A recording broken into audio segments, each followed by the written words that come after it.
Have you ever stopped to consider the invisible weight of a dream? We often marvel at the shining trophies, the roaring crowds, and the pristine uniforms bathed in the glow of stadium lights.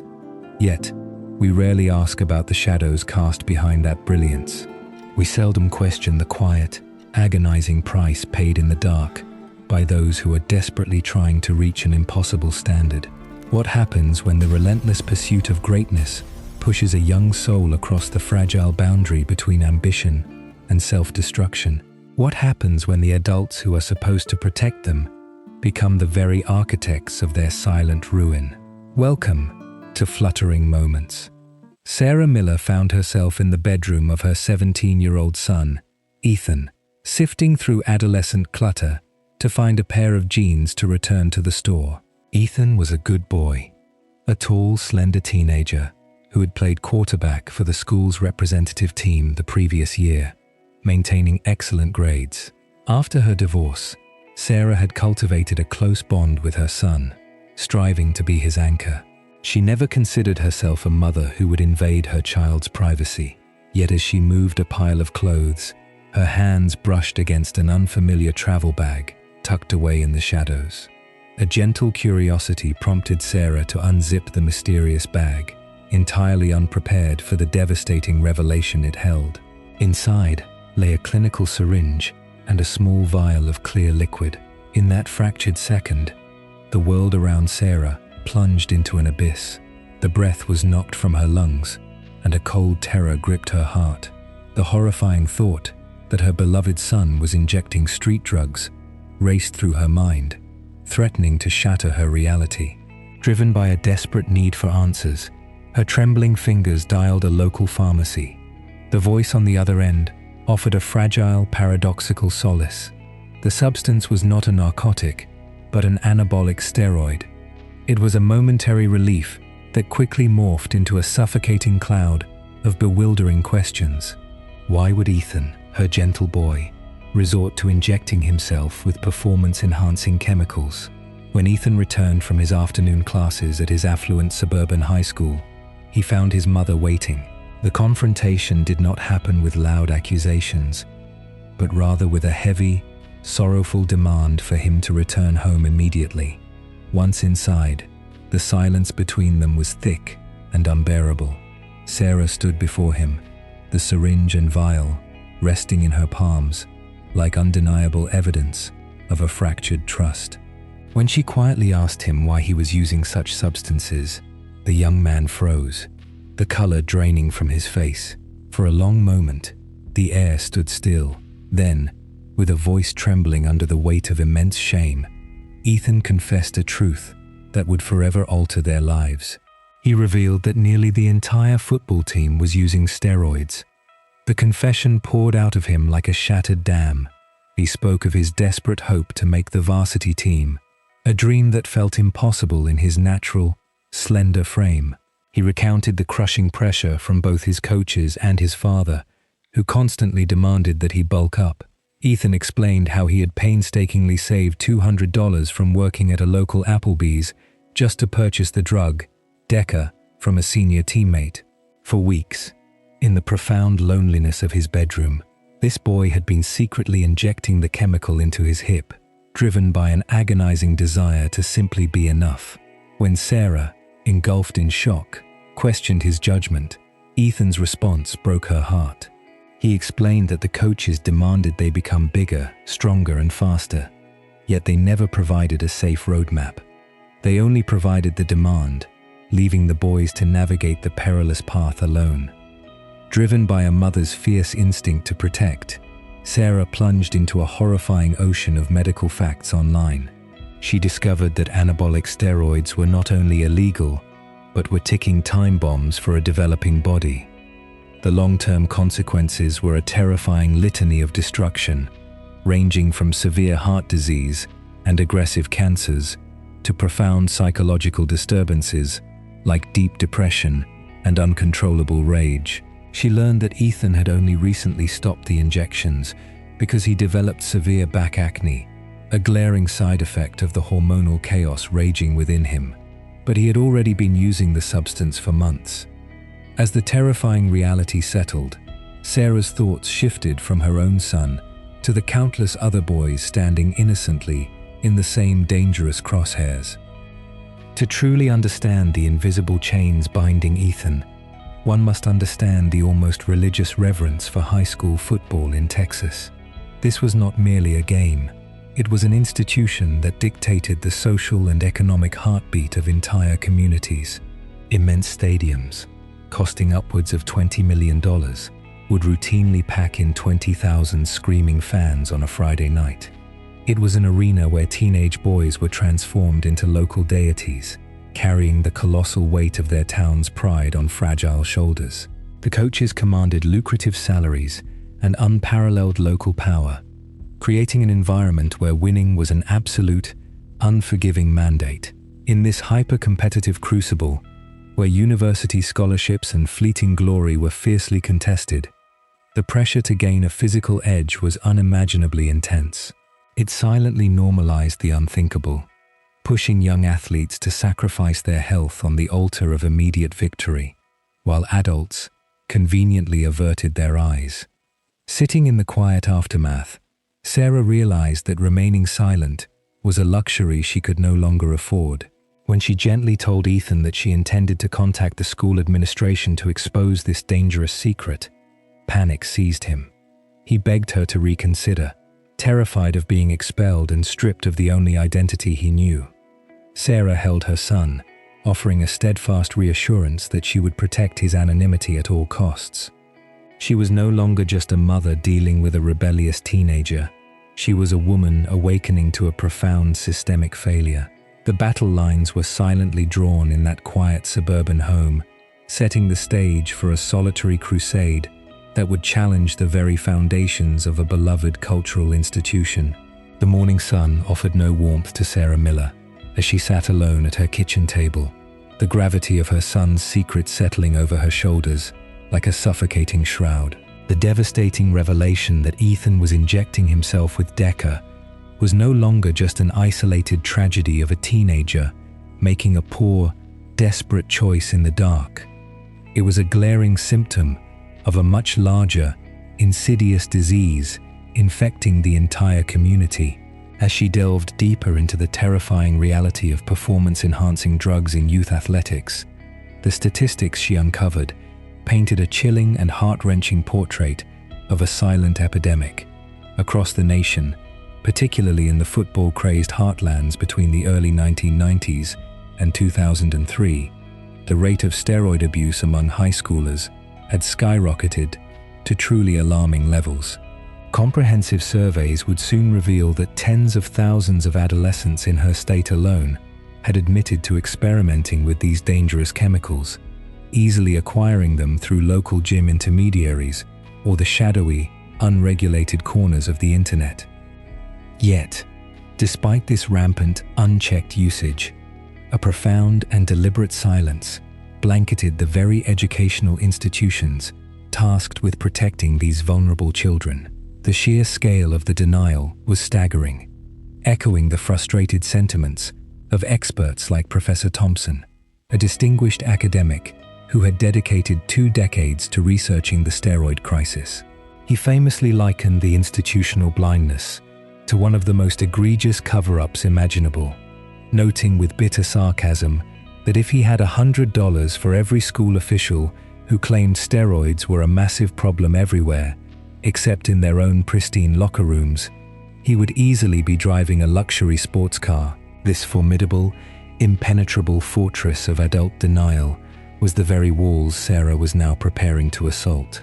Armed with this terrifying truth, and fueled by a fierce, uncompromising maternal resolve, Sarah picked up the telephone the very next day. She dialed the familiar number for the high school administration office, eventually being connected to the assistant principal, Mr. Harrison.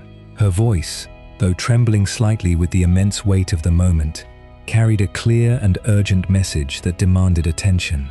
She recounted a story that closely mirrored Ethan's harrowing experience, meticulously and carefully protecting her son's true identity, while desperately trying to sound the alarm about the rampant drug culture she now knew for a fact plagued the school's athletic facilities.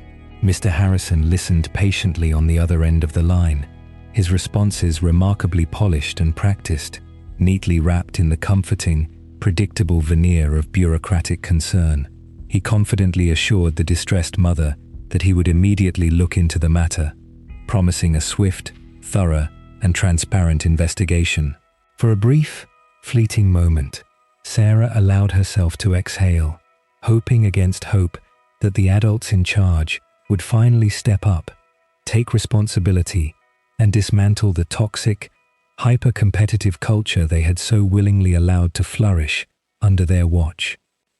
However, that fragile, desperate hope was brutally shattered just a few short hours later.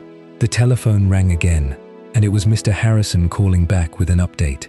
His tone had noticeably shifted, transforming rapidly from a sympathetic educator to a firm, dismissive, and cold administrator. He confidently and unequivocally informed Sarah that there was absolutely no validity whatsoever to her grave concerns. He stated matter-of-factly that he had spoken directly with the head of the football program, Coach Jenkins, and the celebrated coach had vehemently, aggressively denied any presence of performance-enhancing drugs on his team. According to the school's esteemed leadership, the locker rooms were completely clean, the boys were simply naturally gifted and exceptionally hard-working, and the terrifying issue Sarah had raised was entirely unfounded and purely imaginary. No further evidence was required. No further investigation would be pursued. The word of the winning coach was treated as absolute, unquestionable gospel. Mr. Harrison effectively slammed the door on the conversation, leaving Sarah stunned, breathless, and holding a silent receiver in a quiet, empty house. A profound, white-hot anger began to simmer deep within Sarah's chest, rapidly replacing the initial waves of shock and sorrow. She felt entirely patronized, blatantly dismissed as just another hysterical, overprotective mother who was simply unable to comprehend the harsh, demanding realities of elite competitive sports. It was painfully obvious that they simply wanted to sweep her away, to quietly silence the highly inconvenient truth before it could possibly tarnish the gleaming, profitable reputation of their beloved, championship-winning football program. Sarah was not, by nature, a radical activist, a loud disruptor, or someone who sought the spotlight. As a 40-year-old suburban mother, her community involvement had always been quiet, steady, and supportive. Her civic duties largely consisted of organizing cheerful bake sales for the Parent-Teacher Association, or doing minor, behind-the-scenes volunteer work for local political campaigns. She was deeply comfortable in the background, a reliable, unassuming presence in the manicured landscape of their affluent neighborhood. Yet, in the suffocating face of this blatant institutional hypocrisy, something fundamental and irreversible shifted within her soul. The universe was presenting her with a profound moral crossroad, and turning a blind eye was simply no longer a viable option. She sat alone in her pristine living room, wrestling with a complex, agonizing mix of guilt and overwhelming responsibility. She asked herself a haunting, inescapable question. She had dedicated so much time, money, and boundless energy to supporting the superficial, glittering aspects of high school sports, the vibrant banners, the post-game snacks, the endless fundraising drives. But what had she actually done to protect the very children who were being quietly sacrificed for those glorious Friday night victories? How could an entire community, so deeply, passionately invested in the physical triumph of these young men, collectively turn a blind eye as the boys systematically destroyed their own developing bodies just to meet an impossible, manufactured standard? The realization was a heavy, suffocating blanket of truth.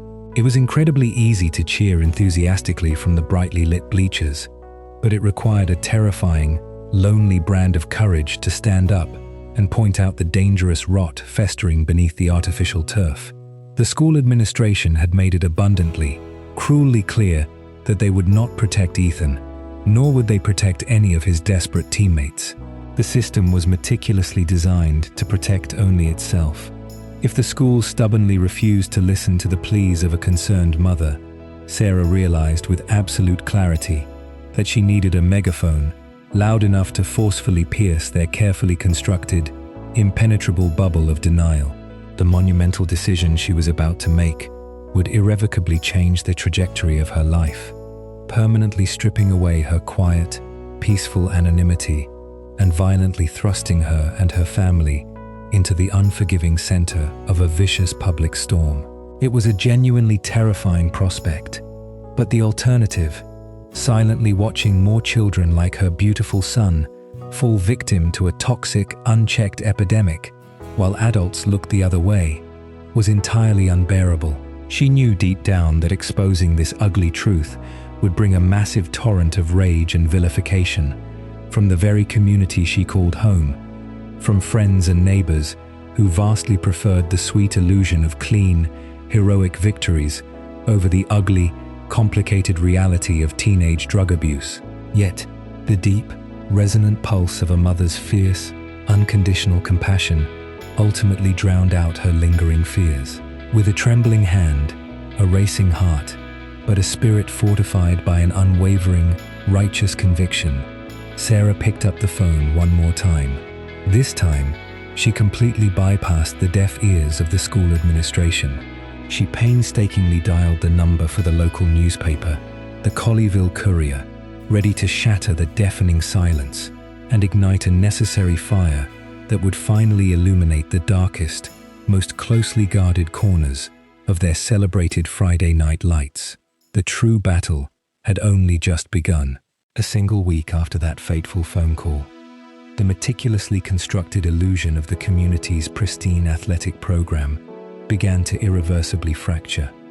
The local newspaper, guided by the dogged determination of reporter Davis and the seasoned oversight of editor Smith, had quietly but relentlessly gathered testimonies from students, assistant coaches, and anonymous school officials. On the first day of October, the unthinkable happened.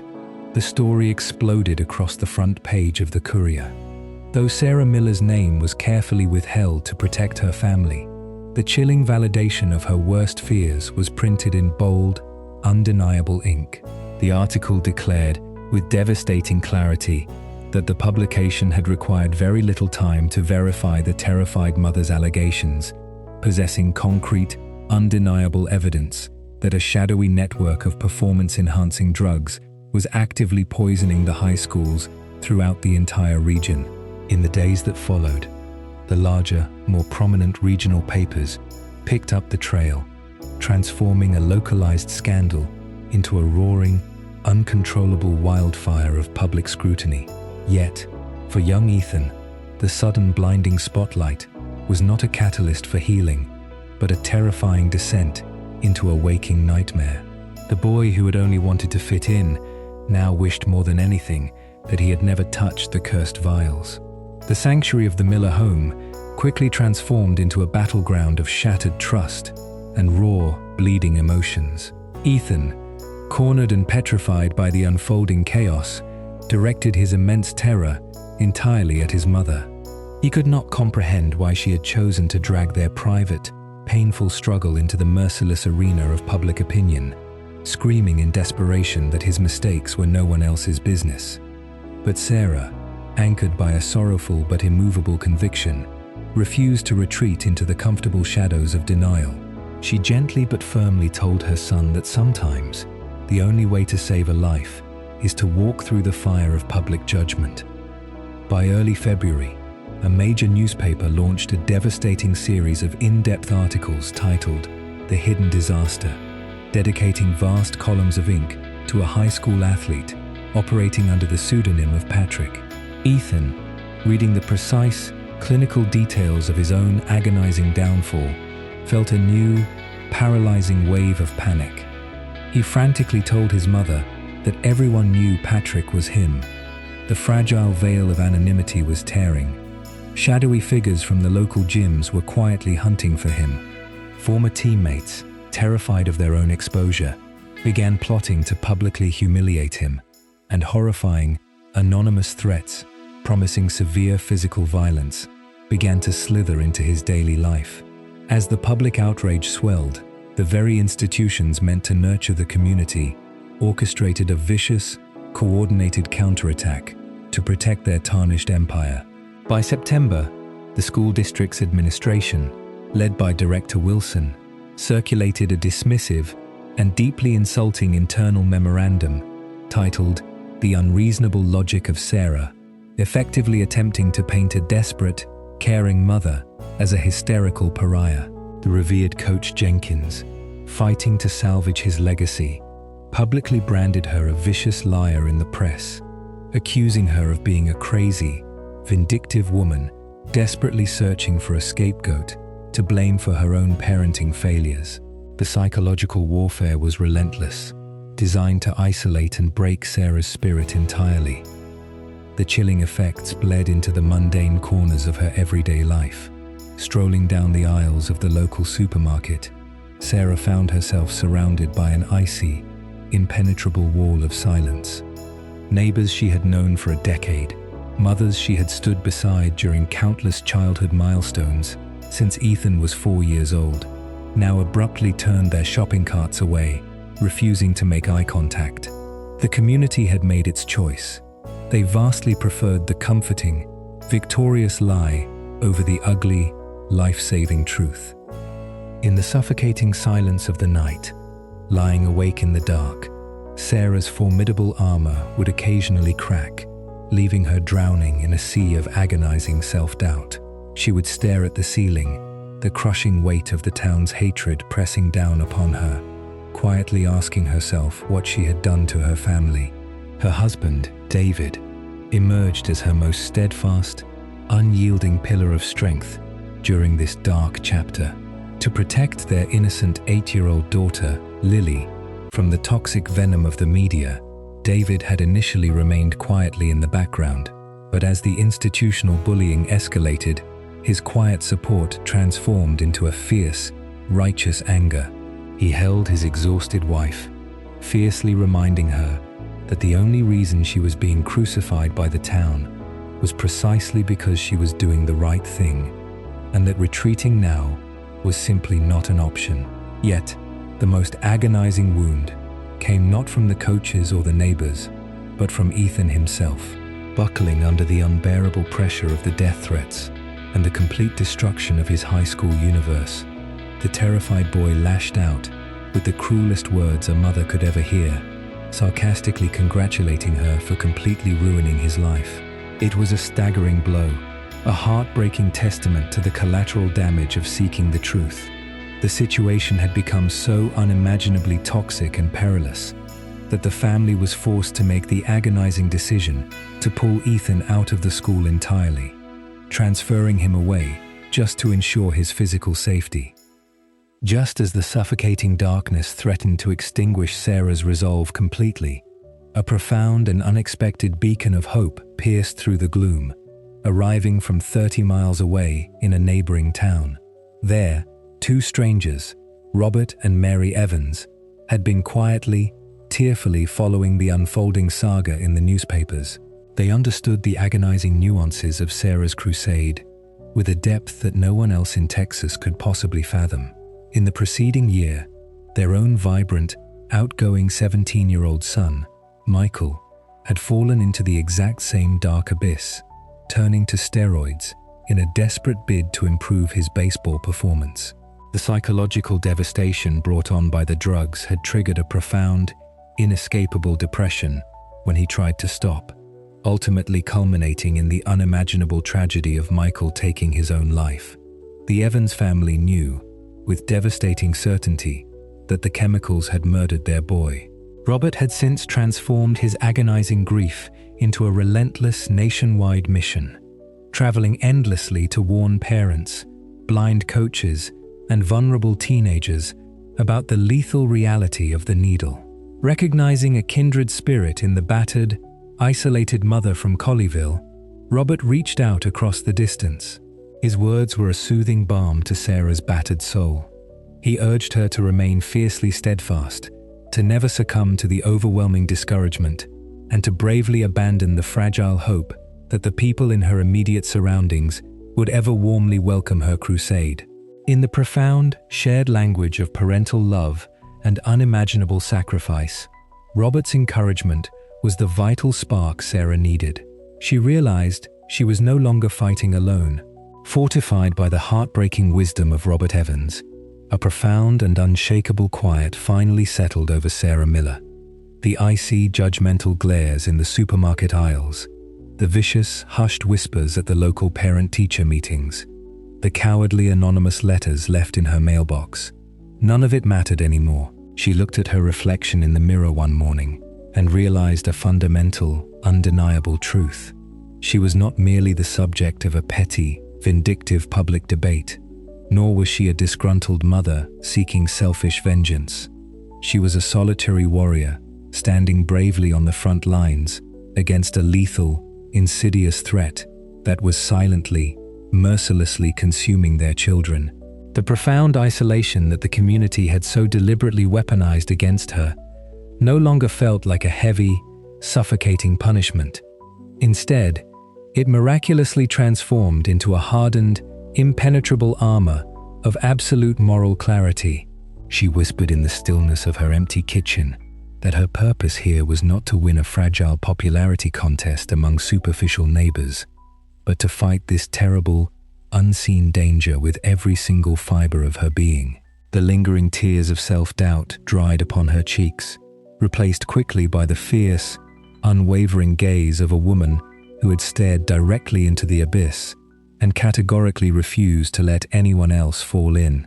In this intense, agonizing crucible of absolute ostracization, Sarah discovered a deep reservoir of strength she never knew she possessed.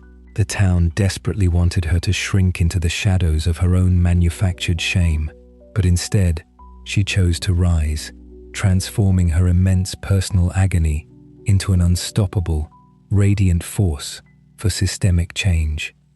By late April, Sarah made the conscious, bold decision to permanently stop playing a defensive game against the towering, arrogant institutions that had continuously tried to bury her.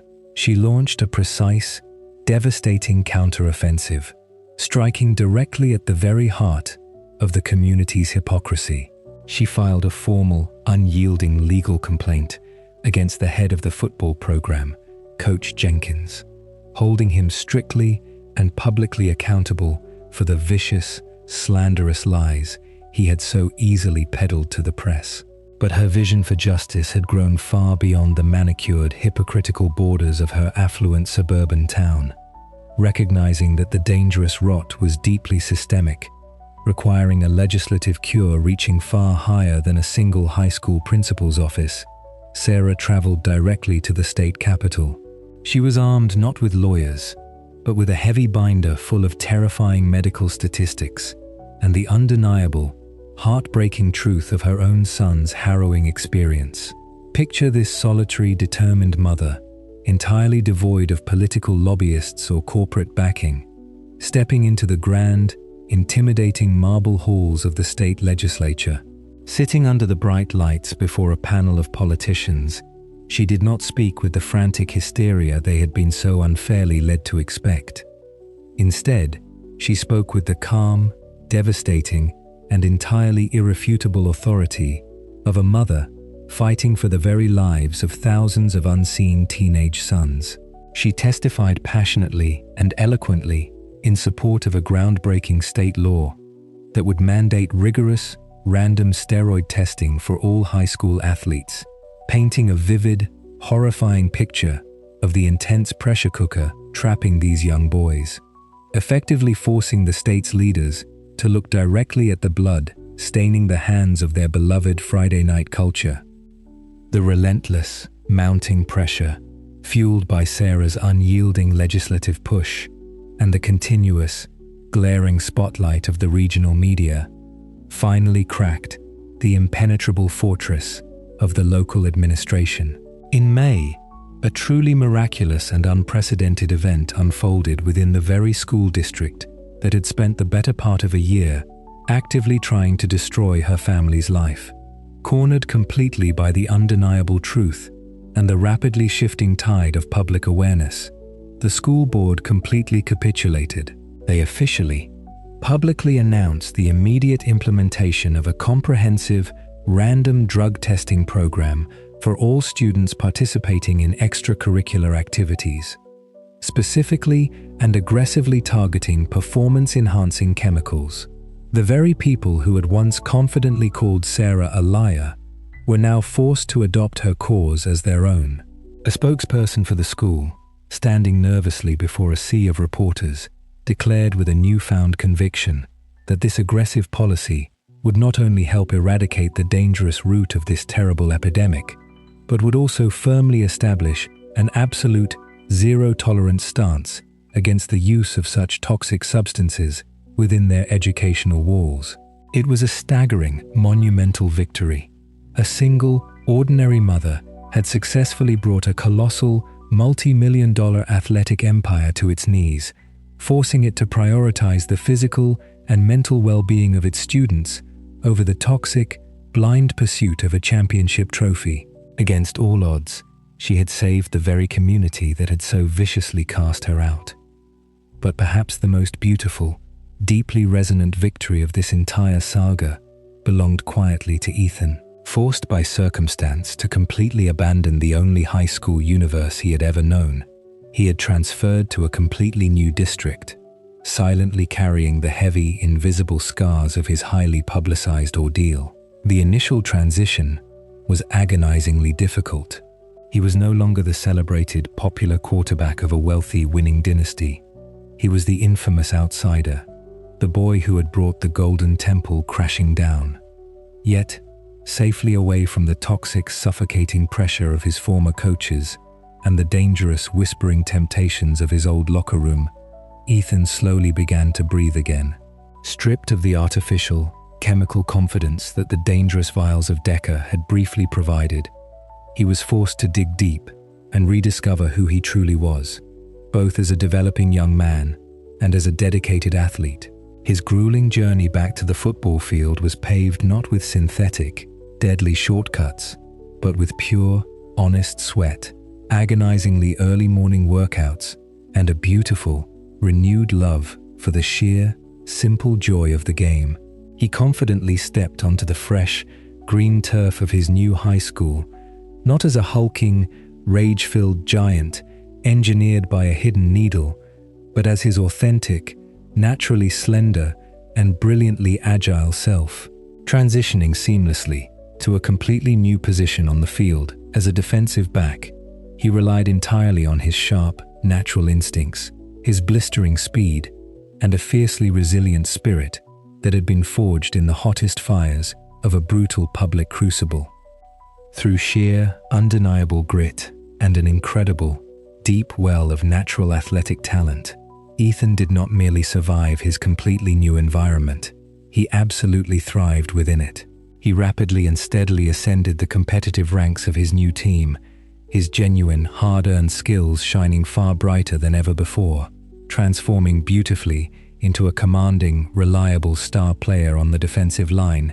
He earned the genuine, heartfelt respect and deep admiration of his completely new peers and coaches. The glorious culmination of this agonizing, transformative journey finally arrived when his exceptional, consistent performance caught the discerning, highly critical eye of a prominent university sports recruiter traveling all the way from Ohio. The beautiful offers of a bright collegiate future, which had once been thought utterly destroyed by the dark scandal, miraculously began to materialize as incredibly tangible realities. And the absolute most breathtaking, deeply resonant truth of this entire remarkable saga was the simple fact that every single commanding tackle, every brilliant interception, and every single ounce of this newfound, glorious success was achieved completely without a single, solitary shadow of a performance-enhancing drug running through his veins.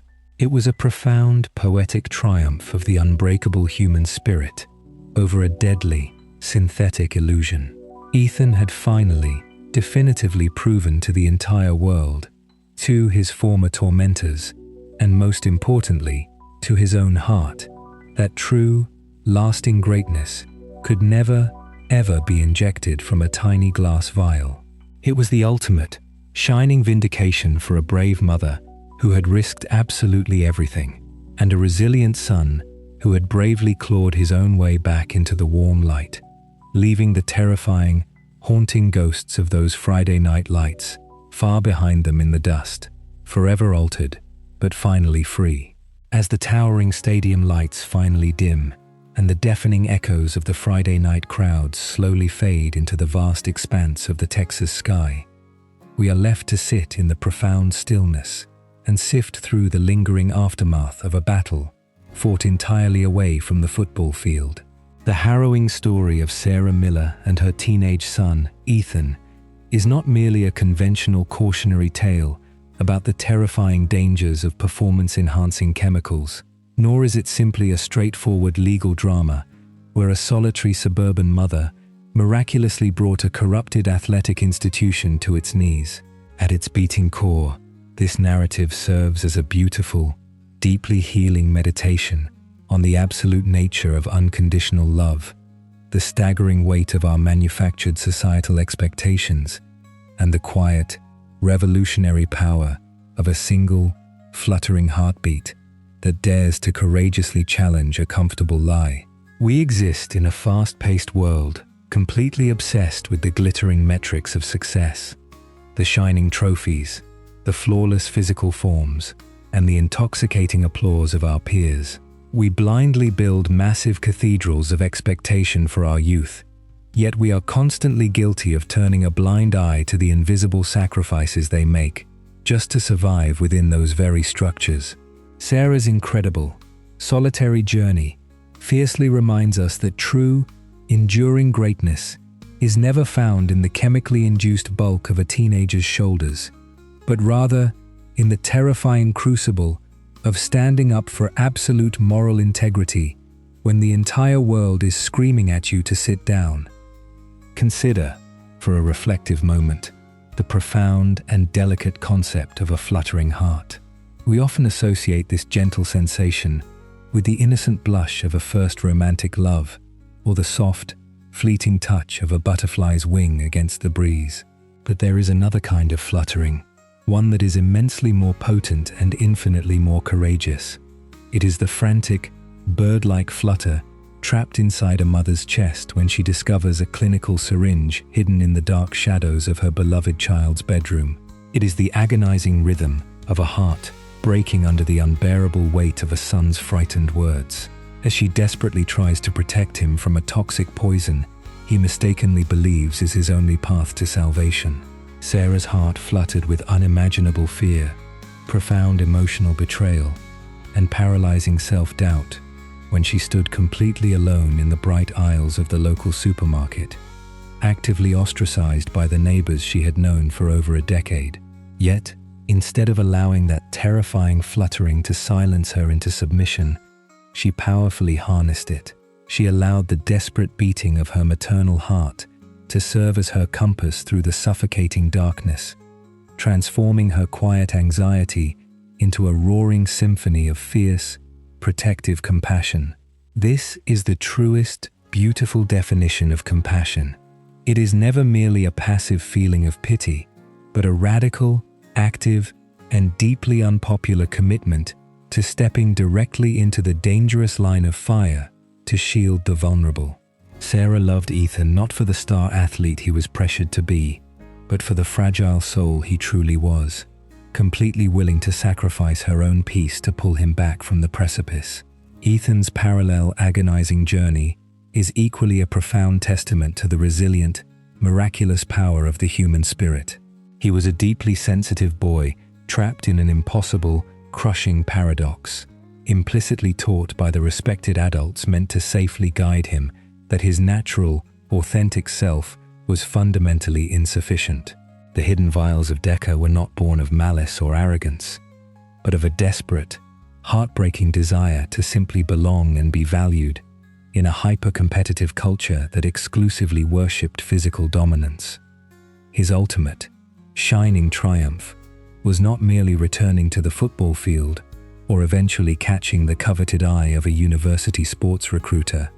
His true, lasting victory was the excruciating process of painfully shedding the chemical illusion he had been aggressively sold, enduring the brutal public collapse of his entire high school universe, and slowly learning to rebuild his shattered identity on the solid bedrock of absolute truth. When he finally stepped onto the fresh grass of his new high school, relying solely on his natural speed, his untainted instincts, and his own honest sweat, he was not just playing a game, he was courageously reclaiming his soul. He proved that the absolute most powerful, enduring strength a human being can possibly possess is the quiet, unshakable confidence of standing comfortably in one's own authentic skin, completely and forever free from the suffocating chains of artificial enhancement and borrowed synthetic glory. As we reflect on the resilience of this brave mother and her determined son, we are inevitably forced to turn the mirror upon ourselves. How many times have we cheered for a broken system simply because we enjoyed the thrilling entertainment it provided? How often have we remained comfortably silent in the face of an uncomfortable truth because speaking up would threaten our delicate social standing?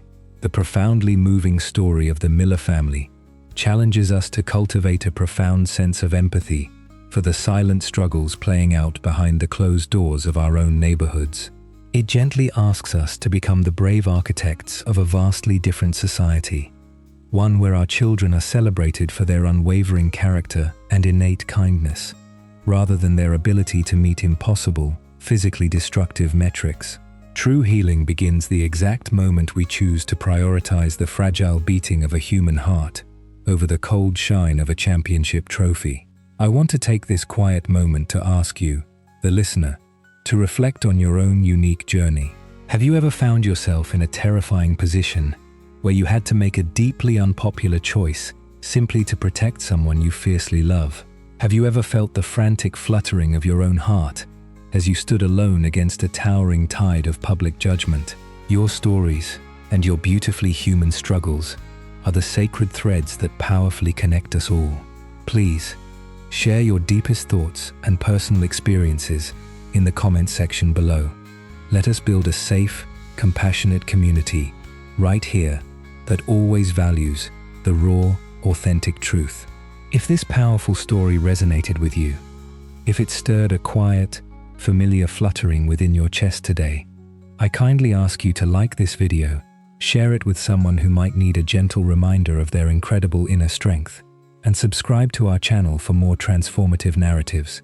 Thank you for spending your valuable time with us, for keeping your mind open, and for allowing your heart to feel the profound weight of these shared human experiences. Until next time, keep listening to the quiet, courageous rhythms of your own soul.